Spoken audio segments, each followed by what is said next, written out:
All right, guys, today I want to talk about easily the toughest division in the NBA, the Northwest Division, and where I think these teams are going to land during the season and in the playoffs. We're going to get right into this, where I think these teams fall. The first team I want to talk about is the Minnesota Timberwolves. They, I believe, of this division, of which all five possibly make the playoffs. That's how tough this division is. Every single team in this division is playoff caliber.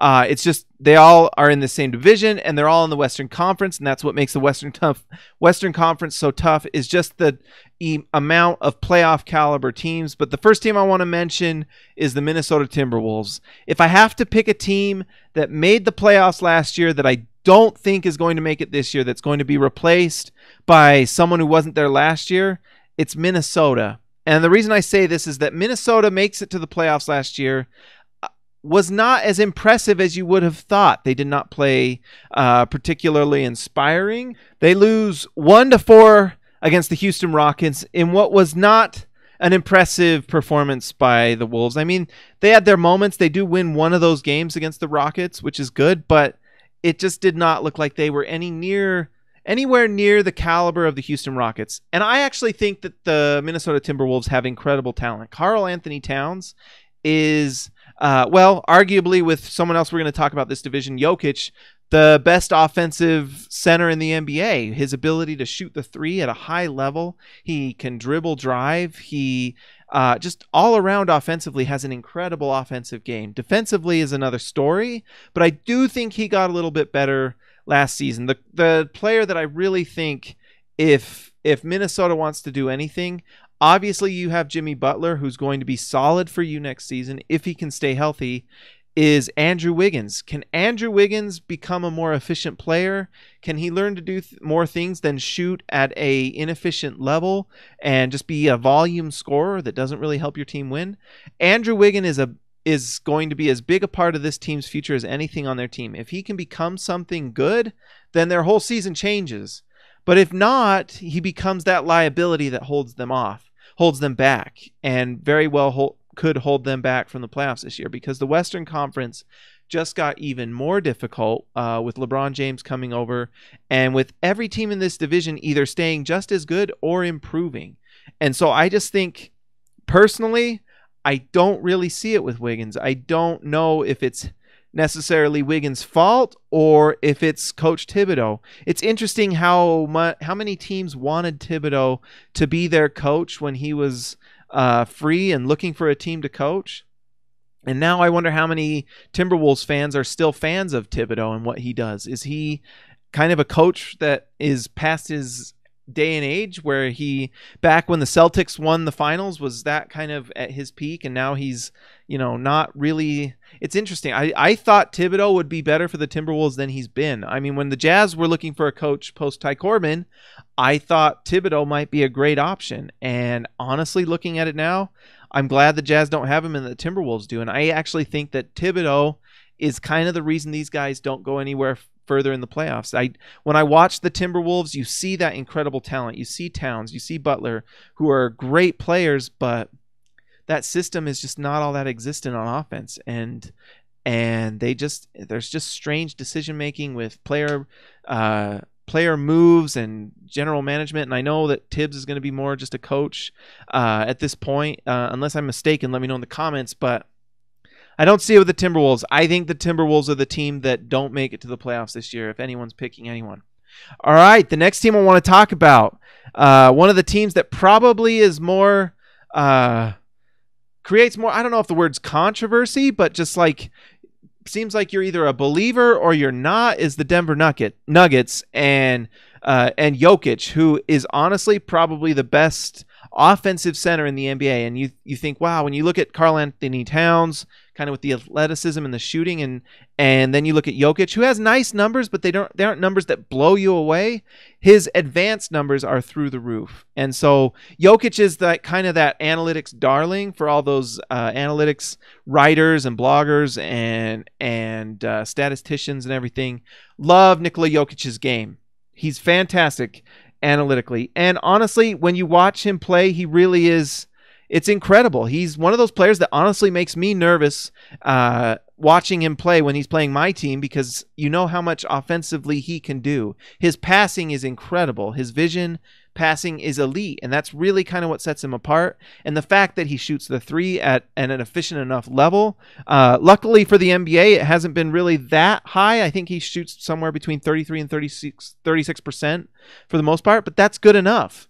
Because if you can stretch the floor and hit threes with that vision and passing that Jokic brings, it really opens things up.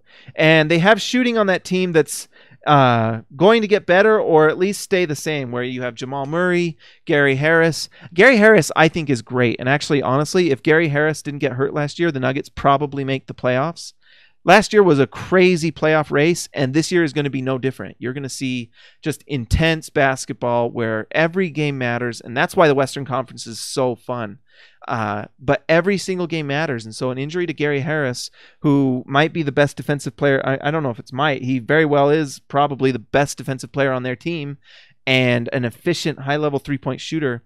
That's a big loss for a team like the Nuggets, who Jokic is, I think it's a little overblown how bad he is on defense. I actually think he's maybe just like slightly under, slightly below average, which is fine, where his offensive efficiency is so great. Honestly, with the Nuggets, I think they make the playoffs this year. What I think they need, and the other part that will help them is having Paul Millsap back. Millsap being able to play for them adds just another efficient, high-level player. They should be a good team this year that makes the playoffs. It'll be interesting to see how high they go, what seed they make. I could see them being, my guess would be anywhere 5 to 7, probably 6 in the middle. But they're a high-level offensive team that, if they can play even a little bit of defense, become really, really special. So that's what I think. I think the Nuggets are interesting and fun to watch if you enjoy passing. I think if I was a Nuggets fan, the one thing I would want for that team is kind of like an elite slasher. I feel like they have great shooting and passing, but I don't really see a player on that team that's like an elite get to the rim guy. And if they can somehow find a player like that can get to the rim for them, take even more advantage of that passing from Jokic. When you have that spread the floor offense like they do, and you have Jokic kind of at that 3-point line. I mean, honestly, it's just an interesting system that the Nuggets run, where Jokic is at the top of the key, or even better, at the top of the 3-point line, and you just have players moving and things like that. A slasher, I think, would be really nice for them. That Jokic could use, that could run through Jokic, and he can get the ball to that type of player. And it creates even more spacing for their shooters like Murray and Gary Harris. Why did you pick up Isaiah Thomas, Nuggets? Why did you do that? I don't understand. I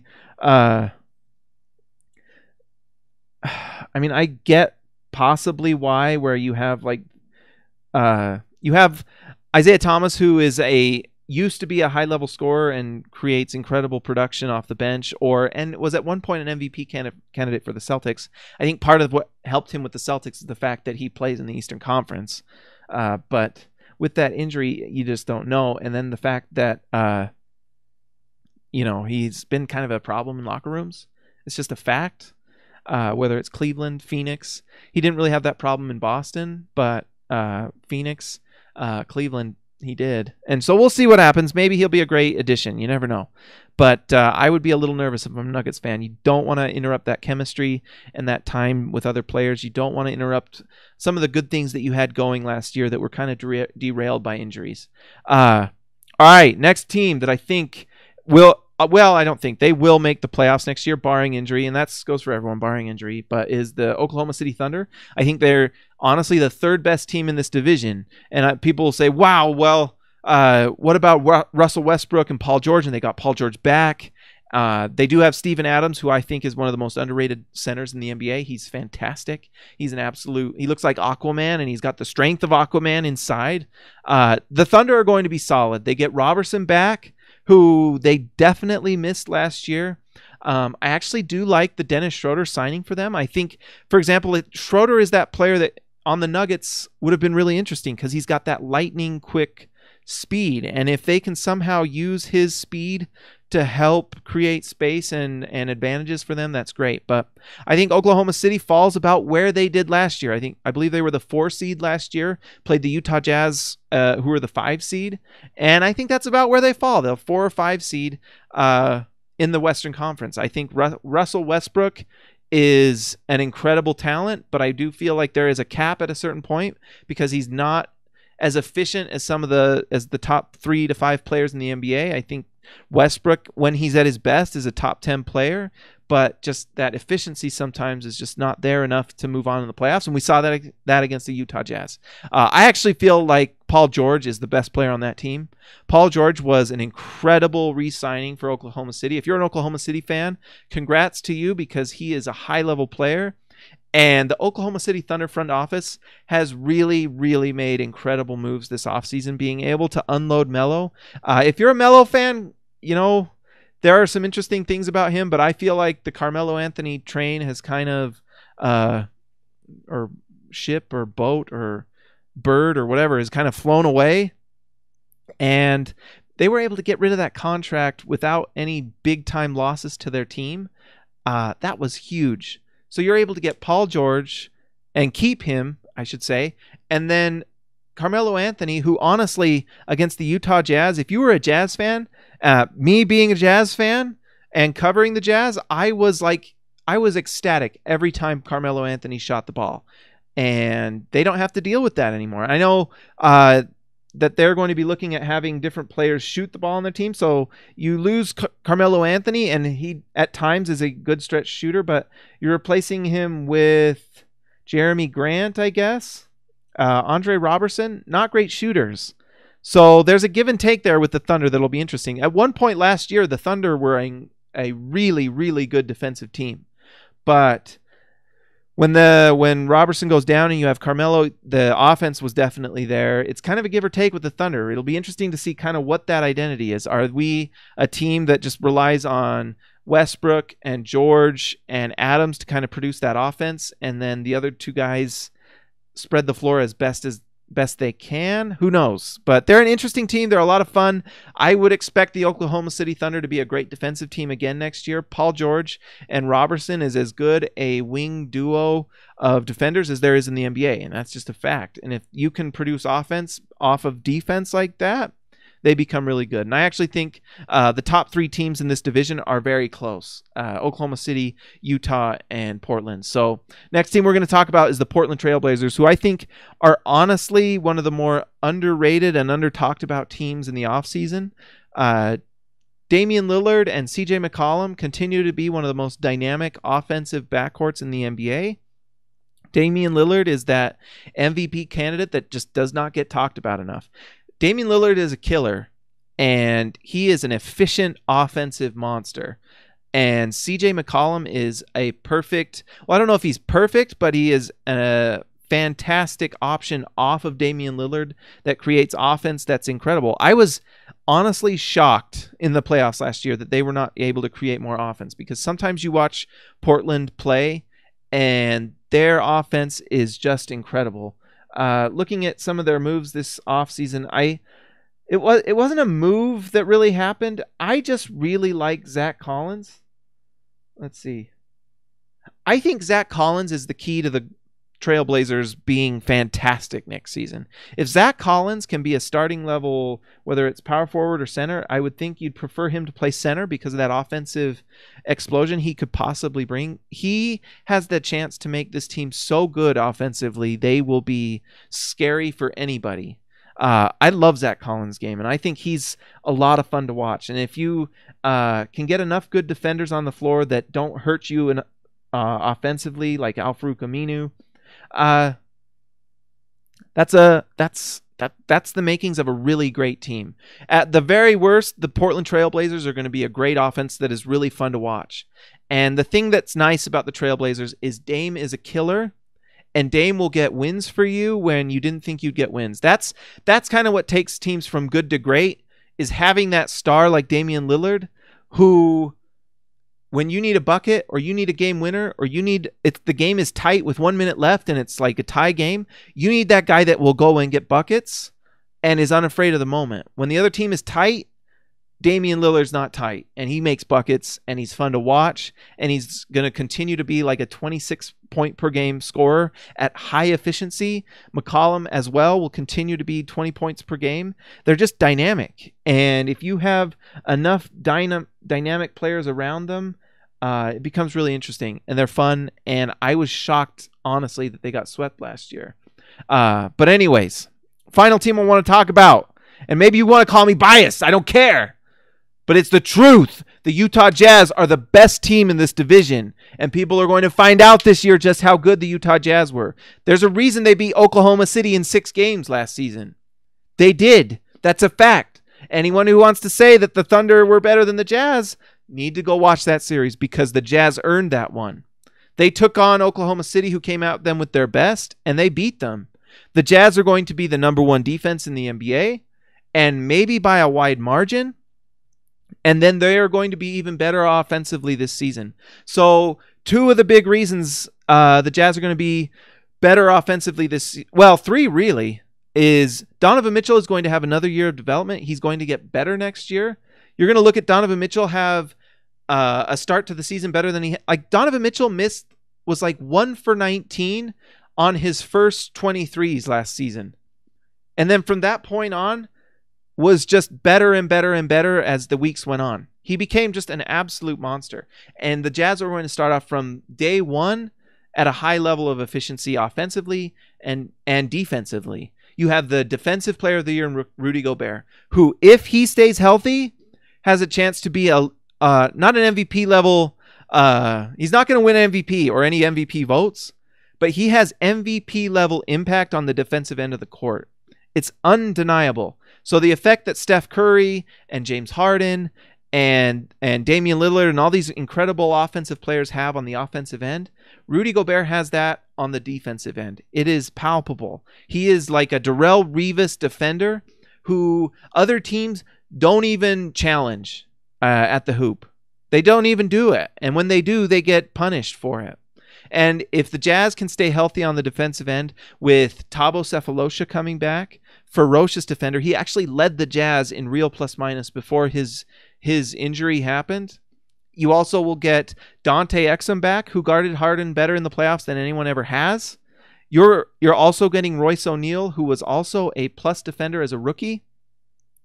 This team is going to be an absolute machine that is going to run through the worst teams in the league and going to give every team in this league a run for their money every single game. It's incredible. And the fact that you have that number 1 defense probability, and you combine that with an efficient offense with a superstar in Donovan Mitchell, who's going to get better this year, which is incredible considering that he was a 20 points per game scorer as a rookie. It's going to be remarkable. Now, the thing that Donovan Mitchell has to improve on is that pull-up 3. People don't talk about it enough, but his spot-up 3-point shot last season was like 36+%. Super high efficiency. So when he received passes from Ricky Rubio and took the spot-up 3, he buried it. When he had to pull up from 3, it was not quite as automatic. If that pull-up 3 for Donovan Mitchell falls this season, if someone goes under the pick against him on the pick and roll at the top of the 3-point line, and he's making that, this is a top 10 offense in the NBA. Plain and simple. It's going to be an absolute machine. And I would not be surprised if the Jazz are the 2 or 3 seed going into the playoffs this year. It's really it's between Utah and Houston if the Jazz hit the levels that they were hitting at the end of the year last year. The Jazz were on a 60-win pace post All-Star break last year. They were like the number 4 team in the NBA, the entire NBA, including the crappy Eastern Conference. They're going to be very, very good. So expect an incredible race to the playoffs with these 5 playoff teams. They're all interesting and exciting for their respective reasons. Guys, make sure that you like and subscribe to this channel. What are you doing? Do you like the NBA? If you do, then you will subscribe. Or maybe it's right here. Here. See that button? Hit it. Hit it. Do it right now. You want to follow this. All right, guys. If you have any questions, let me know what I got wrong. Did I get this wrong? Was I right? What do you think? Go in the comments. Let me know. Tell me what you want to hear. I'll try to do my best. I'm trying to do kind of team previews for this season coming up because the season is coming. Are you excited? I am. Talk to you later.